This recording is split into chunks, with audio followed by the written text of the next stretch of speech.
All right, y'all. So I'm going to be trying out a new setup here. So I have a new phone because my old phone, I unfortunately had a little bit of an accident with a certain rattlesnake while I was out on a run.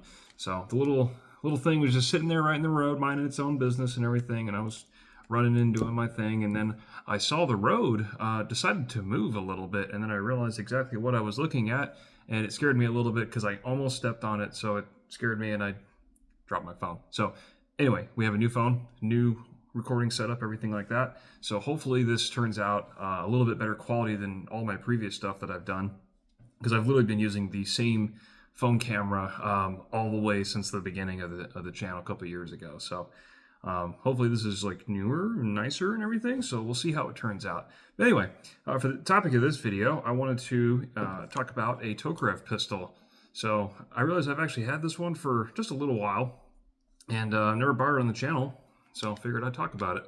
But this is a Yugoslavian Tokarev, and you can tell the giveaway here is the length of the grip here. So you can see it's actually quite a bit longer than your standard Tokarevs, like your Chinese, Polish, Russian. So Yugoslavian Tokarevs, or Zastava made ones now, have a longer grip. So that's pretty cool.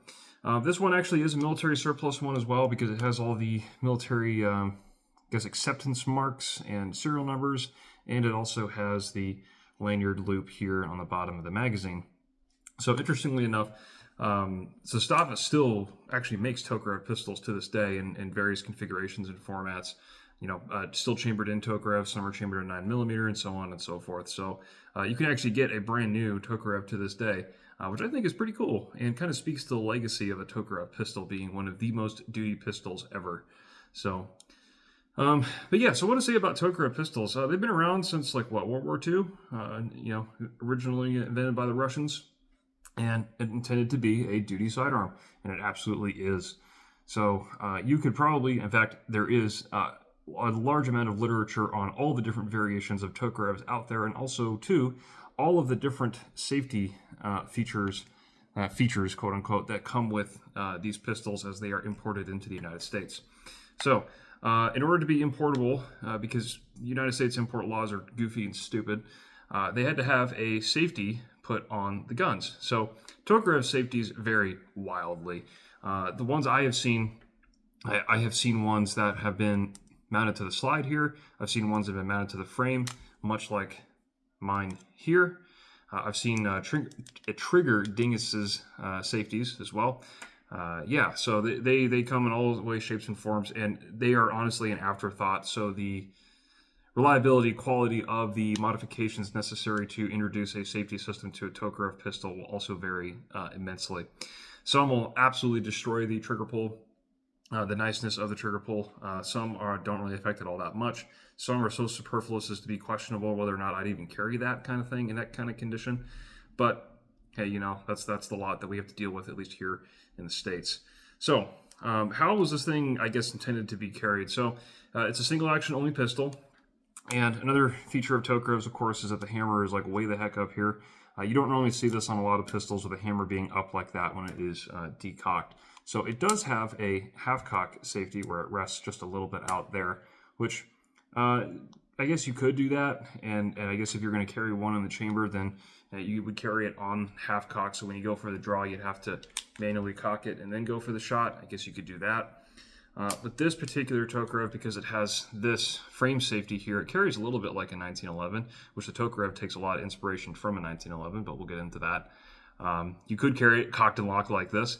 I'm not sure I would do that myself if I was going to have to carry this for whatever reason. I'm not entirely sure that's drop safe, but yeah, I guess you could do that if you really wanted to. So have one in the chamber, just like 1911 on the draw. Go sweep off the safety and go to shoot. So, yeah, for common chamberings for Tokarevs, of course you have the well-known Tokarev round, and there are two different kinds of it. They are the same chambering, but the Soviets loaded them to different specs. So you have the pistol ammo Tokarev, and then you have the submachine gun ammo spec Tokarev. So you're not really supposed to fire the submachine gun spec ammo Tokarev out of pistols because it tends to be a little hot and tends to beat these things up pretty bad. So if you do find some of that stuff, which is obviously surplus at this point, no one's making that new production these days. Yeah, be careful about that. But all new production Tokarev is perfectly safe to fire in any of these Tokarev pistols, even CC52s, for instance. But yeah, Tokarev is a interesting round. It's a nice, speedy little round. I think it's about 85, 90 grain bullets going about 1,400 feet a second, somewhere around there, depending on who's loading it and how fast and how hot they want it to be. So it's quite a zippy little round. And it was kind of like the 357 SIG before 357 SIG was a thing. So an interesting cartridge for sure. And of course, the tests they did on it demonstrated that it was in fact able to defeat level 3 body armor in some cases. Not all, but some cases. So interesting that is a very early, armor penetration type pistol round. With all the rage with 5.7 these days, you think that they would maybe talk a little bit more about Tokarev, but oh well. So yeah, this particular example, bog standard Yugoslavian Tokarev, nothing special about that. The internals of this are kind of interesting in the sense that it borrows some from 1911 design, but it's radically different in others. So the thing to start off with that I've never ever liked about Tokarevs is this retainer clip here. So the cross pin, I guess you call the safety, or not safety, the slide lock lever pin that holds this whole thing together, just like in 1911, is retained, of course, by this clip here. And this clip is disengaged by pressing on it and hammering this little nub that's sticking up here to push it out of the way. My experiences with Tokarevs have been so varied when it comes to that little clip. I've seen ones that are absolutely impossible to get. I mean, you really have to cinch this thing down, hammer the absolute crap out of it to get that thing to come out. I've seen ones that you literally just hold the pistol up like this and it'll just slide right out. And this one is somewhat in the middle where I can kind of disengage it with my own finger pressure if I really wanted to, or just with a pen or something else like that. So a nice middle ground. But I've never really liked that kind of thing because it seems just kind of tacked on and not very refined, which, it's not. This was meant to be a wartime kind of, service pistol. So they weren't really worrying too much about the sleekness of it. So inside of the gun as well, there is a whole trigger unit that is inside here in the frame. I can't do it with this one or pull it out anyways because of the safety that is in this. I'd have to take the whole safety thing out and then remove the trigger pack. So it's an unfortunate downside of this particular safety design. But Tokarevs are known for having their trigger packs, packed like that. And the idea behind it, of course, was to make maintenance easier. So if there was battle damage, wear, that kind of thing, they could just produce a whole new trigger unit, slot it in, put the gun back together, and you're off back to the front lines. So the locking system as well is also kind of 1911-ish in a way, and I hope I can maybe demonstrate that. But let's see. Well, anyway, I can't really show you without taking it apart, but the top of the barrel here does in fact have locking lugs, just like a 1911 pistol, that match up into recesses in the top of the slide. That's of course a very proven, very durable, reliable system. Pioneered of course by John Moses Browning way back when, in 1911. And the front of the gun as well also features a similar style of barrel bushing here in the front, which it's slightly different from a 1911 because it rotates 90 degrees up in order to be removed, rather than having two separate positions, as everyone knows for 1911, where one is facing this way and the other is, of course, horizontal with the ground. So that's another difference. The recoil spring assembly as well is an actual fitted assembly in the Yugoslavian models anyways. So it's like if you know what an AK recoil spring looks like, it's kind of like two pieces fit together and they kind of kink in the middle. The Yugoslavian Tokarev recoil rod is pretty much the same thing, where it kinks right in the middle. Now that can be a little frustrating. It's all captive, thankfully, but getting that whole assembly just into the slide just perfectly and then pushing it just right to where it's not kinking directly into itself and making it really, really hard to get into the slide.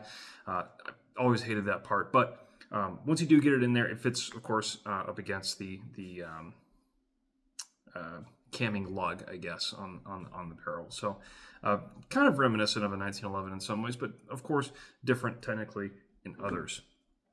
As far as the trigger pull is pretty much just like a 1911 as well. It's a straight back affair. It is not hinged or pivoted in any way. So that makes for actually pretty decent trigger pulls, for a service pistol of its time, a product of its time. It's not bad, honestly.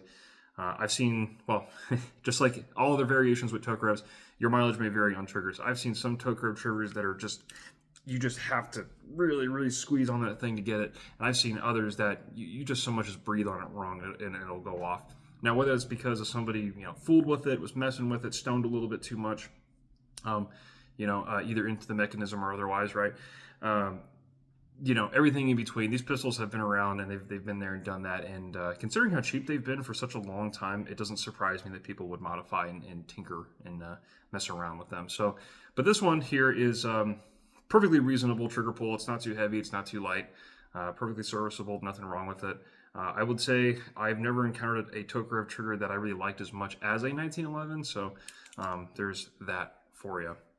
Magazine release is also interesting because of the simple fact that it is a push button affair right here on the frame. Also very reminiscent of a 1911, which I say it's interesting because if you look at other pistol designs at the time, especially European ones, most of them had a heel release here where you push back and pull a magazine out, like your P38s, your Makarov pistols, right?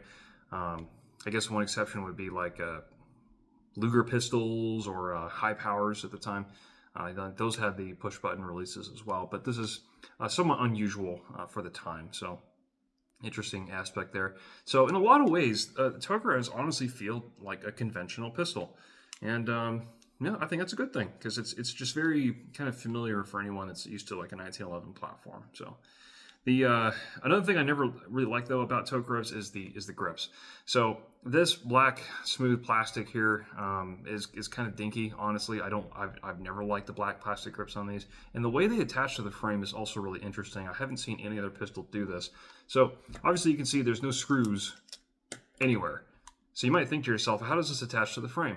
And the way it works is you have to basically get on the inside here with some kind of tool, like a screwdriver or something. And what it is on both sides of the grip, there is a kind of an oddly shaped mechanism. Let's see if I can draw it out here. It's much easier to describe than trying to do it with my hands. Let's see here. So it looks roughly like that. It has two sides of a lever, basically, and it's hinged here in the middle, and that's the corresponding hinge pin that you see in the grips there in the star. So that pin is what this hinges around. So you have to go in there with your device, screwdriver, and push up on one side so it pushes the other and pivots it out of the way so the little pieces of spring still there go out of position, and so that way you can take the grips off. I have never ever liked that because it's so just weird to me, and I mean with this particular example, this grip here can just slide like this, and I've never been able to tighten it down, and I actually feel it when I'm shooting this. I can actually feel the grip move, and I just never like that. So it's also a reason why I've never got any different grips for this either, like my other surplus pistols, because I was just didn't like it.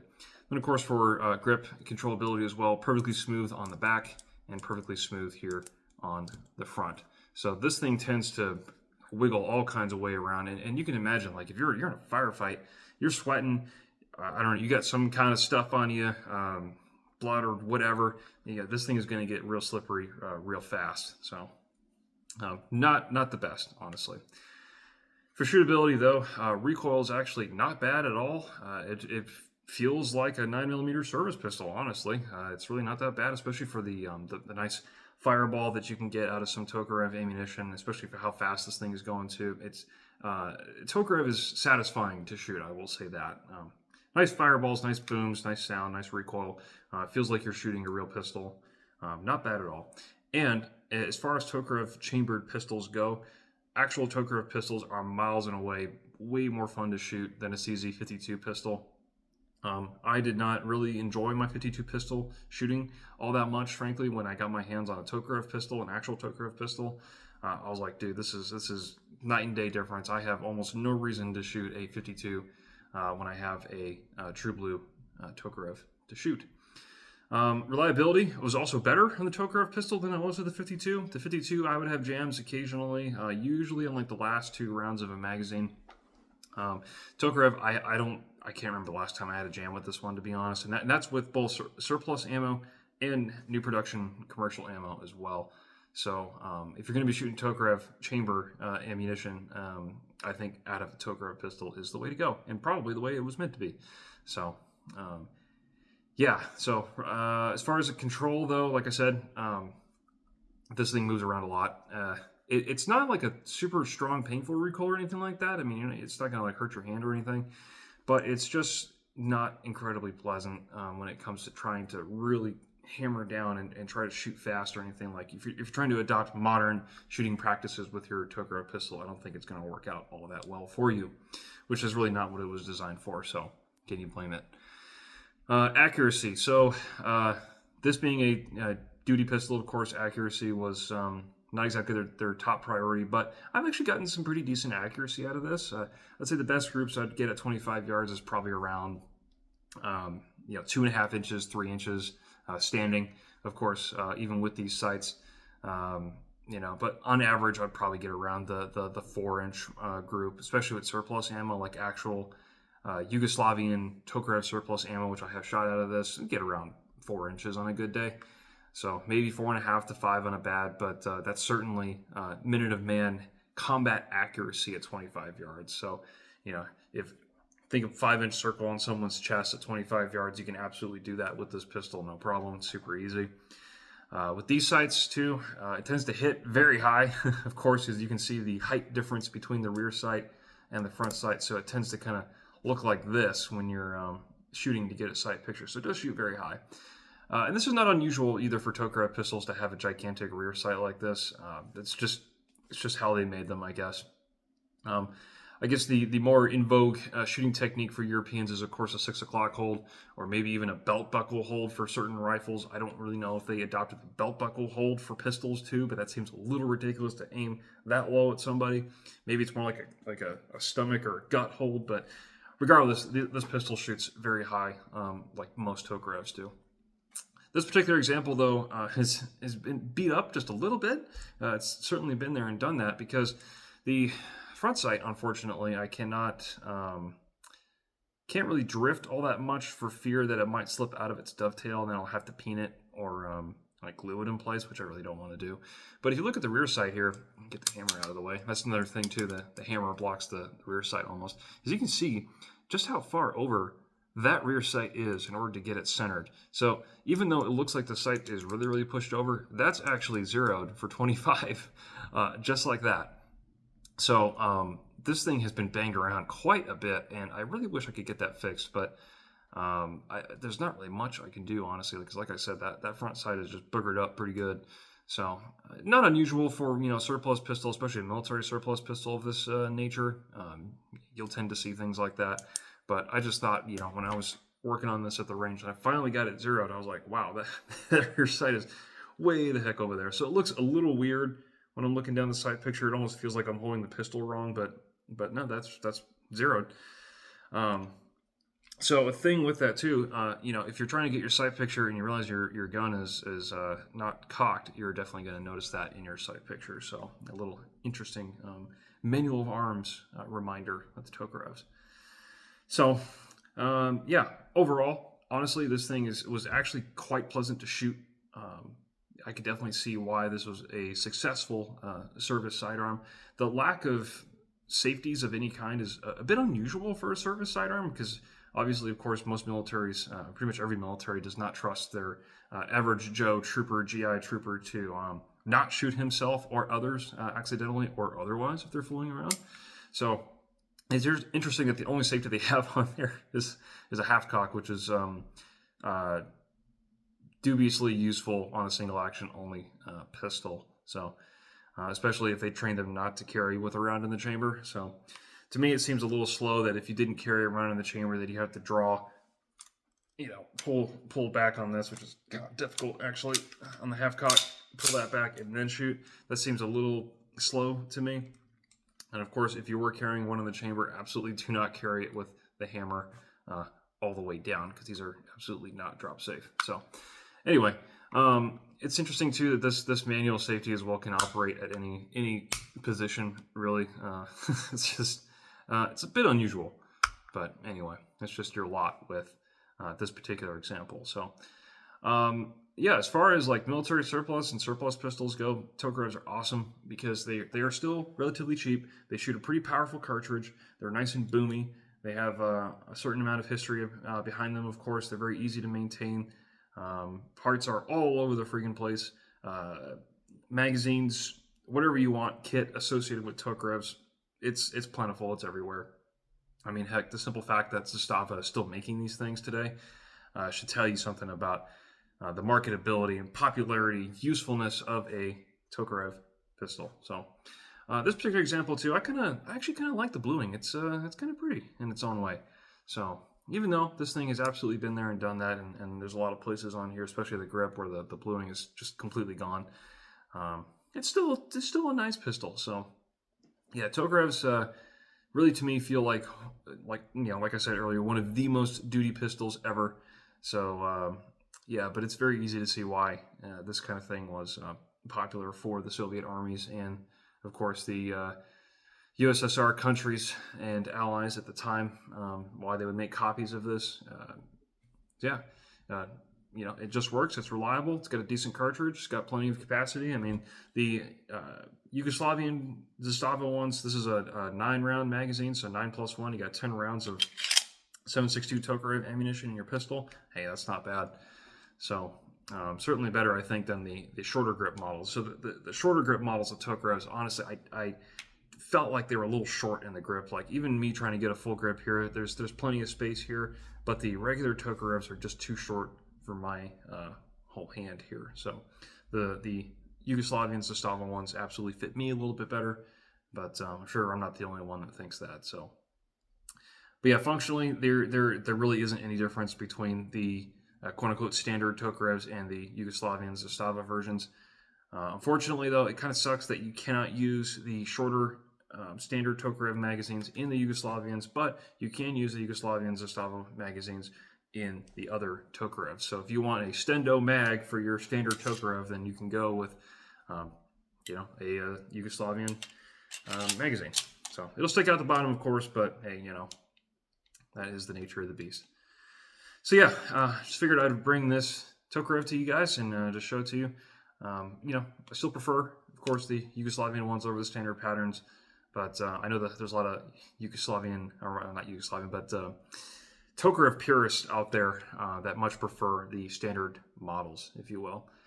But yeah, there's an absolute ton of literature and books on Tokarevs. I mean, in all different kinds of languages and stuff. You can go on Amazon and find like probably 50 different books on Tokarevs. Going over the history, all the different variations, all the different kinds of safeties and import shenanigans that had to go on. Famous battles, famous people that use Tokarevs. I mean, these things have absolutely been there and done that, just like a lot of your famous Soviet designed firearms. So, yeah. Anyway, that's all I gotta say about that, and just figured I would bring this one to you guys. So here's another quick look at it. Nice bluing job, honestly, gotta say. Hopefully that comes through in the camera really well too, because like I said, got a new phone, got a new camera, so yeah, there we go. That's a nice angle. Cool. Well, anyway, just wanted to bring it to you guys. That's all I got to say about that, and let me know how the video looks. Now that I have the new setup. So cool. We'll see you next time.